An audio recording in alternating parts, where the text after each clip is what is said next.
یہ بھائی نے سوال کیا کہ بعض لوگ اللہ تبارک و تعالیٰ کو تو کہتے ہیں، بعض آپ کہتے ہیں، تو صحیح طریقہ کیا ہے؟ اللہ تعالیٰ کو تو کہا جائے یا آپ کہا جائے؟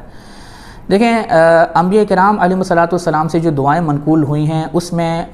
نبیوں سے اللہ تبارک و تعالیٰ کے لیے صیغہ واحد ہی منقول ہوا ہے،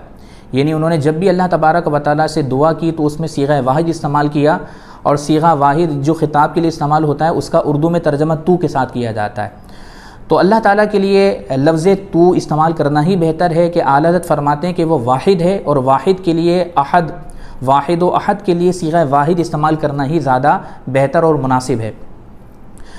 اب لفظ آپ جو ہے وہ استعمال کرنا جائز تو ہے، لیکن علماء فرماتے ہیں کہ اس میں شرک کی بو محسوس ہوتی ہے، کیونکہ لفظ آپ جو ہے اس میں جمعیت والا معنی پایا جاتا ہے، اور کوئی بھی ایسا صیغہ استعمال کرنا کہ جس میں ذرہ برابر بھی شرک کی بو ہو یا اس میں جمعیت والا معنی پایا جاتا ہو تو یہ اللہ تبارک و تعالیٰ کی شایان شان نہیں ہے۔ لہذا لفظ آپ استعمال کرنے سے بہتر ہے لفظ تو اللہ تبارک و تعالیٰ کے لیے استعمال کیا جائے کہ وہ واحد و یکتا ہے، اور لفظ تو یہ بھی واحد کا صیغہ ہے، تو بہتر یہی ہے کہ اللہ تبارک و تعالیٰ کے لیے لفظ تو استعمال کریں، آپ استعمال نہ کریں۔ لیکن اگر کوئی اللہ تبارک و تعالیٰ کے لیے لفظ آپ استعمال کرتا ہے